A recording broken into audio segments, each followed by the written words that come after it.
quand vous devez choisir votre conjoint pour la vie, ne vous arrêtez pas à la superficie. Ne vous arrêtez pas aux choses qui frappent les yeux. Ne vous arrêtez pas à l'apparence. Ne vous arrêtez pas au titre que les personnes ont. Ne vous arrêtez pas à ce que la personne prétend. Ne vous arrêtez pas au talent de la personne. Ne vous arrêtez pas au don de la personne. Mais faites comme moi, le Seigneur. Parce que le Seigneur regarde au cœur. Regardez au cœur.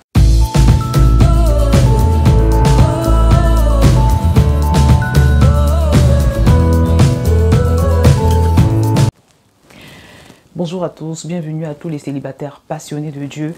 Et aujourd'hui, on va aborder un sujet qui est assez important, assez déterminant, qui est celui du choix du conjoint. Et on va voir donc quelle est la chose essentielle à vérifier avant de dire oui à un homme, avant de choisir une jeune fille, avant de décider que ce sera la personne qui va t'accompagner pendant toute ta vie. Vous savez, il y a beaucoup de divorces aujourd'hui parmi les chrétiens. Il y en a même trop en fait. Il y a beaucoup de divorces et il y a aussi des gens qui restent mariés, mais qui vivent un mariage vraiment qui ne glorifie pas le Seigneur, qui sont malheureux dans leur mariage. Et je dis toujours que on ne rate pas son mariage le jour du divorce, mais on rate son mariage le jour où on choisit son partenaire, au moment de faire son choix. Voilà, parce que tout part de là en fait. C'est vrai que tous les divorces ne sont pas forcément, n'ont pas forcément pour origine de mauvais choix. Très souvent, les gens divorcent parce qu'ils ne sont pas morts à eux-mêmes, ils ne sont pas capables de faire des concessions, ils ne sont pas prêts pour la vie à deux. Mais beaucoup de mariages, et je crois que la plupart des mariages se terminent en divorce parce que le choix n'a pas été bien fait, le choix n'a pas été inspiré par le Saint-Esprit. Le choix n'a pas été fait selon les critères du Saint-Esprit en fait. Et je voudrais donc qu'on parle aujourd'hui de la chose essentielle que tu dois vérifier. C'est-à-dire, il y a des choses que tu peux tolérer, il y a des choses que tu peux laisser passer. Mais cet élément-là, ce détail-là, si tu ne le trouves pas chez ton futur mari ou ta future épouse, ce n'est pas la peine de t'engager. Ce n'est pas la peine de t'engager. Cette vidéo est vraiment assez importante. Toutes les personnes qui vont y prêter une oreille attentive seront bénis. On ne choisit pas un homme, on ne choisit pas une femme, parce que c'est quelqu'un de charismatique, parce que c'est quelqu'un de grand, de beau, d'intelligent, qui parle bien. On ne choisit pas un homme ou une femme parce que c'est quelqu'un de stylé, qui a du style vestimentaire, qui sait se mettre bien. On ne choisit pas un futur époux ou une future épouse à cause de sa sympathie, à cause de sa gentillesse, parce que c'est quelqu'un de très gentil, quelqu'un de très serviable, qui est toujours prêt à aider. Tout le monde rend un témoignage positif de lui de ce point de vue, c'est-à-dire il est toujours prêt à aider. Il est très sympathique, il est agréable. Non. On ne choisit pas non plus un homme ou une femme ou un futur mari, une future épouse à cause de son titre dans l'église ou à cause de son degré d'influence. Parce que vous savez, parfois dans l'église, on a des responsables, parfois même les gens sont pasteurs, ils sont assistants pasteurs, parfois ils font beaucoup de choses dans l'église, ils font preuve de zèle, ils sont dans l'intercession quand il faut par exemple conduire des temps de prière, c'est souvent eux quand il faut faire la modération, c'est eux, donc du coup tout le monde a l'impression que c'est des gens très spirituel, et quand il y a quelqu'un comme ça qui va t'aborder pour le mariage, d'office tu te dis que oui, parce qu'il fait tout ça, parce qu'il manifeste beaucoup de zèle, c'est un bon parti, que c'est quelqu'un avec qui tu vas pouvoir aller loin, avec qui tu vas pouvoir bien fonctionner dans le couple. Non.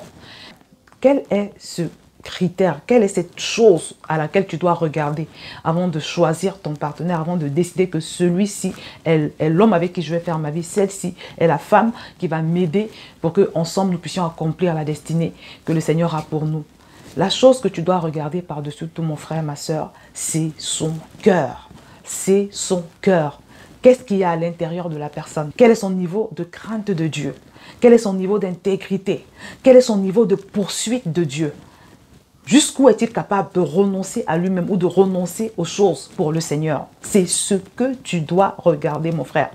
Il faut absolument que ce soit quelqu'un qui tremble devant Dieu. Il faut absolument que ce soit quelqu'un qui a de la révérence pour le Seigneur. Parce que quelqu'un qui ne craint pas Dieu, c'est quelqu'un qui ne va pas te craindre. Quelqu'un qui ne craint pas d'offenser Dieu, par exemple, c'est quelqu'un qui ne va pas craindre de t'offenser, de te faire du mal.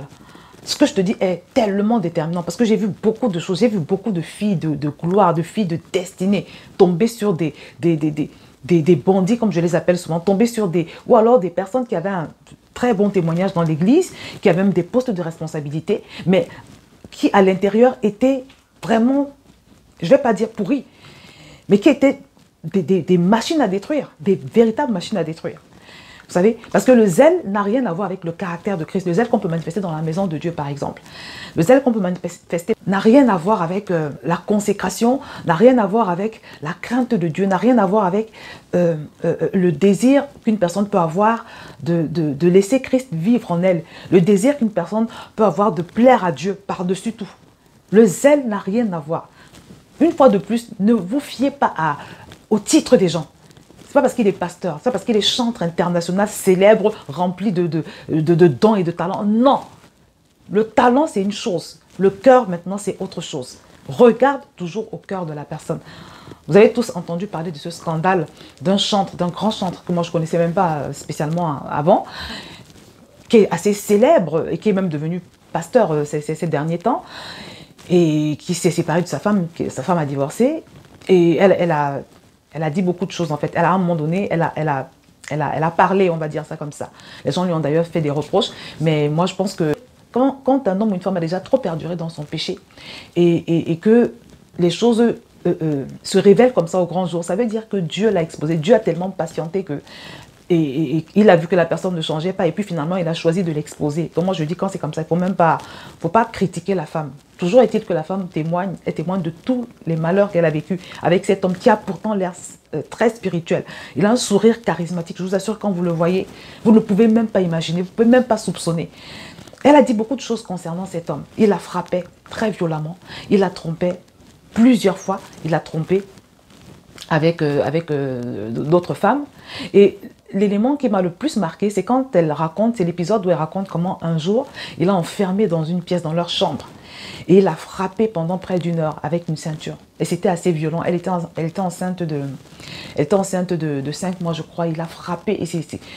Mais c'est scandaleux, c'est choquant parce que ce qu'elle dit est accompagné de photos, ce qu'elle dit est accompagné d'images. Et c'est des images choquantes où on voit vraiment les traces de coups.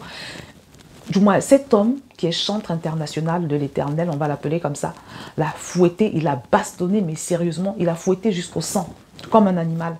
Et par la suite, cet homme il a fait une intervention. Et je m'attendais à ce qu'il se confonde en excuses, qu'il explique son geste en toute humilité. Et j'ai eu la surprise de constater que, en fait, soit il n'est pas conscient du mal qu'il a fait, soit, alors je ne sais pas, mais toujours est-il qu'il n'a eu aucun mot d'excuse. Et tout porte à croire qu'il ne se rend même pas compte de la gravité de ce qu'il a commis.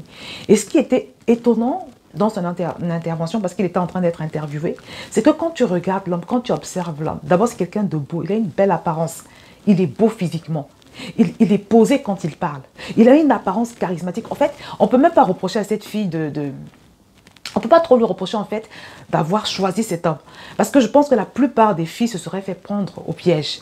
Elles se seraient fait prendre au piège. Et c'est pour ça que je fais cette vidéo aujourd'hui, pour vous dire, mes bien-aimés, que en fait, le Seigneur permet qu'il y ait toutes ces choses pour nous alerter, en fait, pour que ça serve de leçon, pour que ça serve d'enseignement aux autres, aux parents qui donnent leurs enfants en mariage et aussi aux jeunes filles qui veulent se marier. Le message que moi je perçois au travers de ce scandale, c'est que, en fait, c'est comme si le Seigneur était en train de dire, quand vous devez choisir votre conjoint pour la vie, ne vous arrêtez pas à la superficie, ne vous arrêtez pas aux choses qui frappent les yeux, ne vous arrêtez pas à l'apparence, ne vous arrêtez pas au titre que les personnes ont, ne vous arrêtez pas à ce que la personne prétend, ne vous arrêtez pas au talent de la personne, ne vous arrêtez pas au don de la personne, mais faites comme moi, le Seigneur, parce que le Seigneur regarde au cœur, regardez au cœur. Parce que le Seigneur regarde au cœur. Quand tu prends la Bible dans 1 Samuel 16, à un moment donné, quand on cherchait la personne qui allait combattre Goliath, on a proposé plusieurs personnes, plusieurs hommes, plusieurs vaillants guerriers ont été proposés à Dieu. Et parmi ces personnes, il y en avait un qui s'appelait Eliab. Donc on propose Eliab à Dieu et Dieu dit non, ce n'est pas lui. Il dit, ne vous fiez pas à la hauteur de sa taille, parce que je l'ai rejeté. Parce que Dieu ne regarde pas comme les hommes.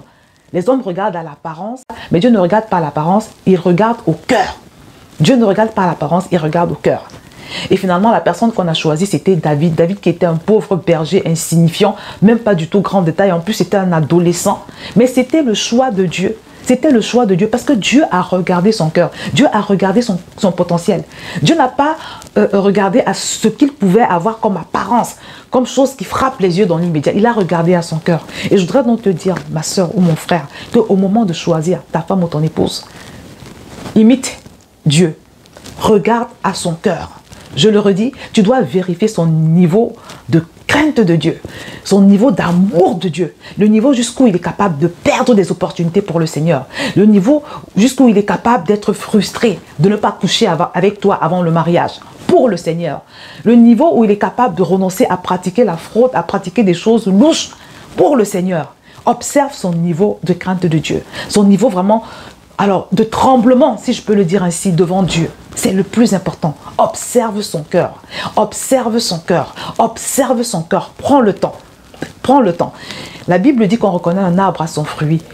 Moi, je suis toujours étonnée de constater comment les filles peuvent céder facilement à un homme, juste à cause des apparences, hein, parce que c'est quelqu'un qui, bon, il sourit bien, il est grand, il est impressionnant, il parle bien, il aligne les versets bibliques, voilà. Et en plus, peut-être qu'il a une responsabilité dans son église. Je suis étonnée de savoir comment, sur la base de ces critères, parfois les gens cèdent. Et parfois même les parents cèdent également. De nos jours, ce n'est plus comme ça. Parce que la Bible nous dit que même le diable se déguise en ange de lumière. Même le diable se déguise en ange de lumière. Donc, ne regarde pas l'apparence.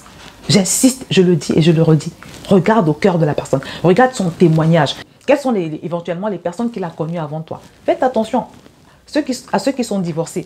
Je ne suis pas en train de dire que tous les hommes divorcés sont des hommes à problème. Non, non, non. Mais quand un homme a divorcé une, deux fois, ou bien quand il a eu des aventures, du moins, quand il y a des histoires du genre, il a été avec une fille, après il a abandonné avec les enfants, après il a été avec une autre fille, et il a abandonné encore avec un ou deux enfants, et puis maintenant il vient vers toi. Mène ton enquête, cherche à savoir pourquoi il a abandonné ses filles avant toi. Tu vois? Ne l'interroge pas lui, parce que si tu l'interroges, il va te mentir. Il y a de fortes chances qu'il te donne sa version. Il va me te dire qu'elle est sorcière, qu'elle était sorcière. Ils ont toujours une raison en tout cas. Mais mène ta petite enquête. Va même dans son entourage. Fais tes recherches. N'hésite pas à faire ce genre de choses. Mais je t'assure, ma soeur, il y va de ton avenir. Mon frère, il y va de ton avenir. Mène ton enquête. Et pendant que tu mènes ton enquête, tu pries.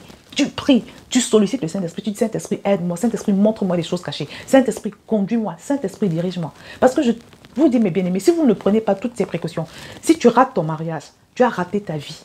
Et les conséquences peuvent être terribles, les conséquences peuvent être désastreuses.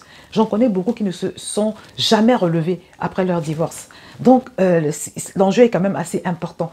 Parce que épouser quelqu'un, c'est quand même un acte profond, quoi. C'est quelqu'un que tu laisses entrer dans ta vie, tu vois. Donc, si c'est un homme de perdition, si c'est quelqu'un qui a un esprit de destruction en lui, tu vas être détruite. Si c'est une fille qui a un esprit de destruction, parce que ça aussi, ça existe, tu vas être détruit, mon frère. Donc, regardez au cœur, priez. Ne regardez pas ce qui frappe les regards. Ne regardez pas à l'apparence. Ne regardez pas aux choses superficielles. C'est ce que je voulais partager avec vous, mes bien-aimés, aujourd'hui. J'espère que je n'ai rien oublié parce que voilà, c'était quand même des choses importantes à préciser. Donc désormais, tu sais quel est le critère sur lequel tu dois t'appuyer pour choisir l'homme de ta vie ou la femme de ta vie.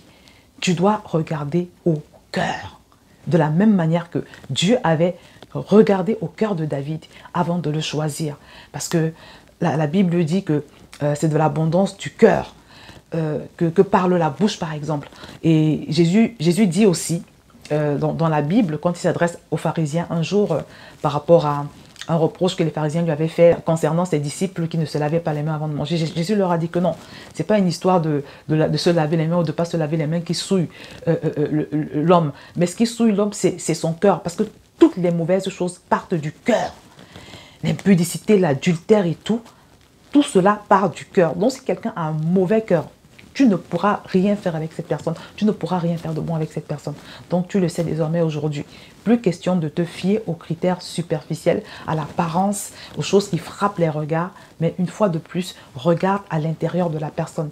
Fais-toi aider par le Saint-Esprit. Ne sois pas superficiel. Sois profond dans ton choix. Sois inspiré par le Seigneur, par le Saint-Esprit. Ne cède pas à la chair. Ne cède pas à tes émotions. Mais Meurs à toi-même et laisse le Saint-Esprit te conduire vers la personne que le Seigneur a pour toi. Et de cette façon, tu es sûr de pouvoir vivre un mariage de destinée. Un mariage comme Dieu souhaite, comme Dieu l'a prévu, où tu seras heureux et épanoui et où tu vas pouvoir vraiment marcher dans le plan parfait de Dieu. Je vais m'arrêter là et je vous dis à très bientôt pour une prochaine exhortation adressée aux célibataires passionnés de Dieu.